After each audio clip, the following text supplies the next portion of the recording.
नमस्कार, स्वागत छ तपाईहरुलाई नेपाल अनलाइन स्कुलको युट्युब च्यानलमा। आज हामी कक्षा 10 को अनिवार्य गणित कम्पलसरी म्याथमेटिक्सको विशेष गरेर त्रिकोणमिति भन्ने जुन युनिट छ हो त्यो युनिटको पनि चाहिँ सब टपिकको रूपमा रहेको चाहिँ हाइट एन्ड डिस्टेन्स जसलाई हामी उचाइ र दूरी भनेर भन्छौं हो त्यसको बारेमा चाहिँ हामी यो भिडियोमा चाहिँ चर्चा गर्न गइरहेका छौं र त्यसको चाहिँ बेसिक कन्सेप्टहरु हैन सो आधारभूत चाहिँ कन्सेप्टहरु जुन चाहिँ हामीलाई एकदमै महत्त्वपूर्ण छ प्रब्लम सल्भ गर्नको लागि हो त्यसको बारेमा चाहिँ म यो भिडियोमा विशेष गरेर चर्चा गर्ने छु। र हामीले यो भन्दा अगाडिको एउटा भिडियोमा त्रिकोणमितिको अर्थात त्रिकोणमितिको विभिन्न अनुपातहरु त्यसलाई कसरी लेख्ने र चाहिँ त्यसको क्षेत्रफल कसरी निकाल्ने एउटा कुनै त्रिभुज दियो हैन त्यस्तो खालको त्रिभुज दिँदाखेरि राइट एंगल ट्रायंगल भएको त्रिभुज दिँदाखेरि अथवा चाहिँ चतुर्भुज दिँदाखेरि चाहिँ हामीले कसरी क्षेत्रफल निकाल्ने भन्ने कुरा चर्चा गरिसकेका छौं। आज चाहिँ हामी उचाइ र दूरीको बारेमा चाहिँ चर्चा गर्ने छौं, एकदमै यसलाई डेप्थमा बुझ्ने छौं र प्रब्लम कस्ता कस्ता आउन सक्छ र त्यसलाई कसरी हामीले हल गर्ने भन्ने कुरा म तपाईहरुलाई सिकाउँछु है त। सो अब हामीले के बुझौं भने हाइट एन्ड डिस्टेन्स उचाइ र दूरी। अब यसलाई सामान्य एउटा उदाहरणबाट बुझौं अनि सजिलो हुन्छ तपाईहरुलाई यो किन चाहिँ आवश्यक रहेछ, हामीले किन पढ्नु पर्ने रहेछ भन्ने कुरा तपाईहरुलाई थाहा हुन्छ है त। अब तपाई मानिलियौ यो ठाउँमा हुनुहुन्छ, जस्तै कि म उभिएको ठाउँमा हुनुहुन्छ, म एउटा चाहिँ चौरमा उभिएको छु मानौं हैन। सो अब मैले यहाँबाट चाहिँ यहाँ भन्दा अलि पर रहेको एउटा टावरमा हेरेँ भने चाहिँ म यसरी टावरलाई हेर्दै छु, टावरलाई हेर्दाखेरि कति कोण बन्छ, कति डिग्रीको चाहिँ एंगल बन्छ त्यो एउटा चीज हेर्ने। अर्को भनेको म र टावर बीच कति दूरी छ अथवा टावरको चाहिँ लम्बाई कति छ हैन। सो टावरको उचाइ कति छ त्यो हेर्न सकिन्छ, मेरो उचाइ कति छ त्यो हेर्न सकिन्छ है त। सो अनि यसैगरी चाहिँ हामी दुई बीचको दूरी, टावरको उचाइ, मेरो उचाइ, यी सबै कुराहरु चाहिँ हामीले चाहिँ मापन गर्न सक्छौं। र चाहिँ एंगल अफ अब दुईटा एंगल हामीसँग हुन्छ, एउटा चाहिँ मास्तिर हेर्दाखेरि बन्ने एंगल हैन, मास्तिरको वस्तुलाई हेर्दाखेरि बन्ने एंगल जसलाई हामी उन्नतांश कोण भनेर भन्छौं हैन। सो उन्नतांश कोण भनेर भन्छौं, जसलाई हामी एंगल अफ इलिभेसन भनेर भन्छौं है त मास्तिर हेर्दाखेरि। र तलतिर हेर्दाखेरि जस्तै कि छतको टुप्पामा बसेर तलतिरको मान्छेहरुलाई हैन तल चाहिँ केही वस्तुहरुलाई हेर्दाखेरि त्यहाँ चाहिँ एंगल अफ चाहिँ डिप्रेसन अर्थात अवनति कोण चाहिँ बन्ने गर्छ है, त्यो कुरा हामीले बुझ्नु पर्यो।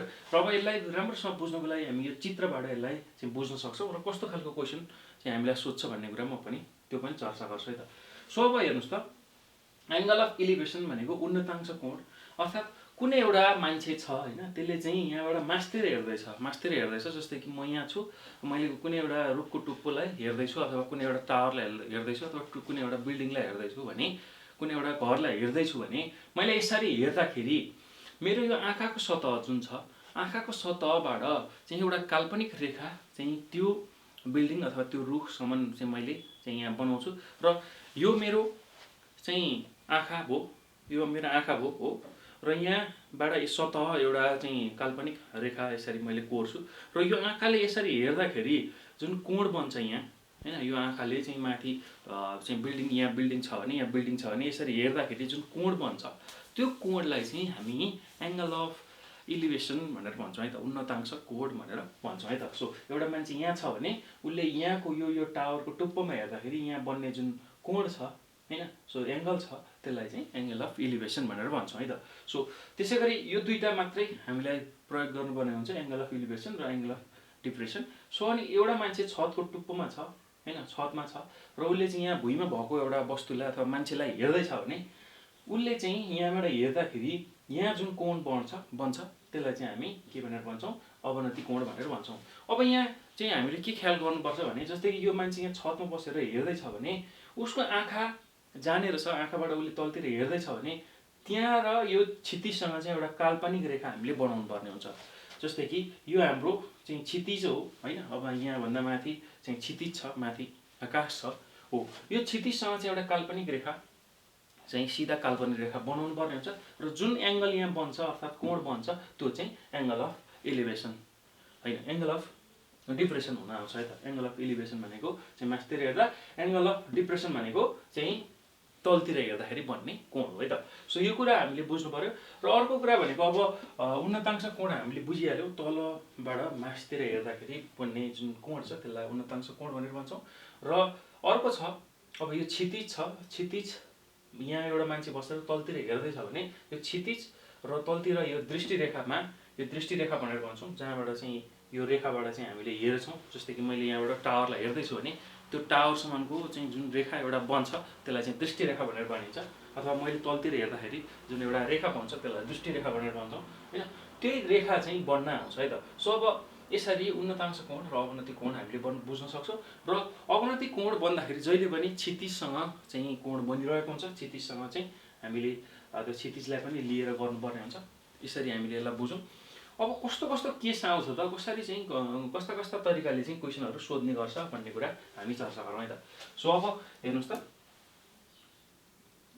जस्तै कि एउटा मान्छे यहाँ छ होइन, जस्तै कि ऊ 2 मिटर अग्लो छ अथवा 4 मिटर अग्लो छ होइन। 2 मिटर अग्लो मान्छेले चाहिँ अब एउटा चाहिँ टावरको टुप्पोमा हेर्दैछ भने होइन, टावरको टुप्पोमा हेर्दैछ भने अब टावरको टुप्पो दिन सक्छ 15 मिटर होइन, 15 मिटर दिन सक्छ हो। त्यो दिन्छ भने अब यो मान्छे र यो टावर, यो मान्छे यो टावर कति दूरीमा छ भनेर हामीलाई सोधिरहेको हुनसक्छ। यहाँ सर्टेन एङ्गल बनाउँछ, थीटा डिग्री भनेको 45 डिग्री बनाउला होइन, 30 डिग्री बनाउला, 60 डिग्री बनाउला। यसरी सर्टेन एङ्गल एउटा बनिरहेको हुन्छ।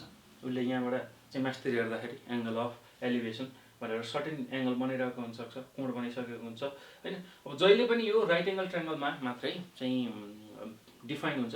हामीले बुझिसकेका छौँ ट्रिगोनोमेट्रीमा जहिले पनि समकोणी त्रिभुजभित्र मात्रै हामीले चाहिँ त्रिकोणमितीय अनुपातहरूलाई चाहिँ निकाल्छौँ है त, त्रिकोणमितीय अनुपातहरूलाई चाहिँ निकाल्छौँ। त्यो भएर हामीले के कुरा बुझ्नु पर्यो भन्दाखेरि जहिले पनि राइट एङ्गल ट्रायङ्गल हामीले लिन्छौँ र राइट एङ्गल ट्रायङ्गलमै हामीले चाहिँ क्यालकुलेसन गर्ने हो। अब यसमा साइनको रेसियो, कसको रेसियो, टेनको रेसियो, कोसेक रेसियो र कट रेसियो जुनसुकै हामीले युज गर्न सक्छौँ। तर म्याक्सिमम हामीले साइन, कस र टेन यो तिनटाको चाहिँ हामीले रेसियो युज गरिरहेको हुन्छौँ होइन। त्यसको अनुपातहरू प्रयोग गरेर चाहिँ हिसाबहरू निकालिरहेको हुन्छौँ र त्यहीबाट हामीलाई चाहिएको चाहिँ अब मान्छे र चाहिँ पिल्लर बिचको दूरी हो कि होइन, अथवा चाहिँ पिल्लरको उचाइ हो कि, अथवा मान्छेको उचाइ कति हो कि होइन, अथवा चाहिँ कोण कति बनेको छ। कहिलेकाहीँ कोण पनि हामीलाई निकाल्न सोधिरहेको हुन्छ, कोण कति बन्छ। दुईटा मान्छे चाहिँ यति यति टाढा छन्, यति यति मिटर अग्ला छन् भने यसको कोण कति हुन्छ, एङ्गल अफ एलिभेसन मास्तिर हेर्दाखेरि उसले कति डिग्री एङ्गलमा हेर्नु पर्ला, कति डिग्रीको कोणमा हेर्नु पर्ला भनेर यस्तो खालको क्वेसन पनि हामीलाई सोधिरहेको हुन्छ। त्यस्तै अब अर्को क्वेसन कसरी सोध्न सक्छ भन्दाखेरि एङ्गल अफ डिप्रेसन अर्थात् चाहिँ अवनति कोणको आधारमा चाहिँ हामीले प्रबन्धलाई गर्नुपर्ने त्यस्तो खालको चाहिँ हिसाब सोध्न सक्छ है त। सो के बुझौँ भने जस्तै कि त्यसको लागि पनि हामीलाई समकोणी त्रिभुज चाहियो, राइट एङ्गल ट्रायङ्गल चाहियो र त्यसमा चाहिँ जहिले पनि यो होरिजनसँग अर्थात् यो क्षितिजसँग चाहिँ हामीले के गर्नुपर्छ भन्दाखेरि एउटा एङ्गल बनाउनुपर्छ र यो एङ्गल बराबर हुन्छ, किनभने यहाँ र यहाँ दुइटै समानान्तर हुन्छन्। समानान्तर चाहिँ रेखा छ होइन, यो होरिजनसँग र यो चाहिँ हाम्रो यो आधार जुन छ, आधार मानौँ होइन। सो यो दुईटासँग चाहिँ समानान्तर हुँदाखेरि यो कोण र यो कोण जहिले पनि बराबर हुन्छ है। सो हामीलाई थाहा छ। सो अल्टरनेट एङ्गल भनेर हामीले बुझेको पनि छौँ होइन। दुईटा प्यारलल लाइन बिचको चाहिँ यसरी एङ्गलहरू आयो भने त्यसलाई अल्टरनेट एङ्गल भनेर पनि हामीले भन्न सक्छौँ है त।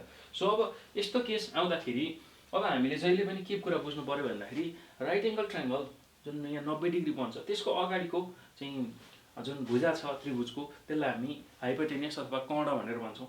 त्यस्तै कुनै एउटा एङ्गल यहाँ बनेको छ, त्यो एङ्गलको अगाडिको चाहिँ जुन भुजा छ, साइड छ, त्यसलाई चाहिँ हामी जहिले पनि लम्ब अथवा पी भनेर चाहिँ जनाउँछौँ र बाँकी रहेको जुन चिज छ, जुन साइड छ अथवा भुजा छ त्यसलाई चाहिँ हामी आधार भनेर चाहिँ बीले जनाउँछौँ है त। सो अब यहीबाट चाहिँ साइन, कस, टेन कुनको रेसियो हामीलाई चाहिएको छ त्यही अनुसार हामीले प्रयोग गर्न सक्छौँ। यदि हामीलाई चाहिँ पी र बीको मात्रै रेसियो आएको छ भने हामीले त्यसमा टेनको प्रयोग गर्न सक्छौँ होइन, टेनको रेसियो प्रयोग गर्न सक्छौँ। त्यसै गरी पी र एसको आएको छ भने हामीले साइनको रेसियो प्रयोग गर्न सक्छौँ। त्यसै गरी बी र एसको आएको छ भने हामीले त्यसमा के को प्रयोग गर्छौँ भन्दाखेरि कसको रेसियो प्रयोग गर्छौँ है त। यसरी चाहिँ विभिन्न रेसियोहरू चाहिँ प्रयोग गरेर हामीले चाहिँ सोल्युसनहरू गर्छौँ है त। सो त्यही भएर एङ्गल अफ चाहिँ हामीलाई एलिभेसन अथवा डिप्रेसन भन्यो भने एंगल अफ एलिभेसनको लागि यस्तो खालको फर्मेटमा हुन्छ। एंगल अफ डिप्रेसनमा पनि यो एंगल चाहिँ हामीले सुरुमा लिन्छौँ तर यो एंगलसँग बराबर हुन्छ हैन। सो अल्टरनेट एंगल भएको हुनाले सो यो हुँदाखेरि चाहिँ अब यही एंगलको आधारमा हामीले चाहिँ हामीलाई चाहिएको अब कुनै टावरको उचाइ होस् अथवा मान्छेको उचाइ होस् अथवा टावर र मान्छेको बीचको दूरी होस्, यी सबै कुराहरू चाहिँ हामीले हेर्न सक्छौँ है त। ल यसरी चाहिँ यी विभिन्न फर्मेटमा क्वेसन आउन सक्छ। यही दुईटा फर्मेटमा क्वेसन आउने हो। यस्तै तरिकाको क्वेसन आउने हो, कि त एंगल अफ एलिभेसन दिन्छ कि त एंगल अफ डिप्रेसन दिन्छ। एउटा उन्नतांश कोण र अर्को चाहिँ अवनति कोण, यही दुईटाको आधारमा हामीलाई क्वेसनहरू सोध्ने गर्छ है त। सो यसरी यी कुराहरूलाई चाहिँ हामीले जान्न पर्यो र साइन कस टेनको चाहिँ रेसियो राम्रोसँग लिन जान्यो भने हामीले चाहिँ उचाइ र दूरी सम्बन्धी सबै क्वेसनहरू गर्न सक्छौँ है त। सो अब यो एउटा उचाइ छ, एउटा उचाइ र यो कति दूरीमा छ हैन, यहाँदेखि यहाँ कति दूरीमा छ अथवा यहाँदेखि यहाँसम्मको उचाइ कति छ अथवा यहाँदेखि यहाँसम्मको उचाइ कति छ हो, यही कुराहरूलाई नै गर्ने भएको हुनाले अब हामीले चाहिँ यसलाई उचाइ र दूरी अन्तर्गत लिने गर्छौँ है त। सो यसरी चाहिँ यी विभिन्न चाहिँ कन्सेप्टहरू हामीले बुझिसकेपछि चाहिँ हामीले अब प्रब्लमहरू गर्न सक्छौँ। सो हामी अब नेक्स्ट भिडियोमा चाहिँ यसका प्रब्लमहरू गर्नेछौँ। त्यो प्रब्लमहरूलाई चाहिँ एकदम सहज तरिकाले र इक्जाममा आइसकेका पास्ट क्वेसनहरू मात्रै हामी सल्भ गर्छौँ। एकदमै सजिलो खालको चाहिँ प्रब्लमहरू छ है त। सो यति भन्दै चाहिँ म यो भिडियोबाट चाहिँ बिदा हुन्छु र तपाईँहरूले चाहिँ यदि केही कन्फ्युजन पाउनुभयो यो भिडियो हेर्दाखेरि, केही बुझ्नु भएन भने तपाईँहरूले कमेन्ट गर्न सक्नुहुन्छ, कमेन्टमा छोड्न सक्नुहुन्छ अथवा नेपाल अनलाइन स्कुलको यो नम्बर 9849595895 मा चाहिँ हामीलाई व्हाट्सएप, भाइबर अथवा टेलिग्राममा मेसेजहरू गर्न सक्नुहुन्छ है त।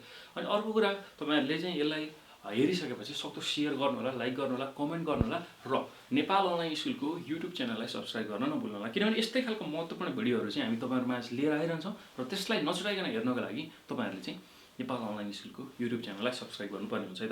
सो यति भन्दै म बिदा हुन्छु र तपाईँहरू सबैजनालाई यो भिडियो हेर्नुभएकोमा धन्यवाद।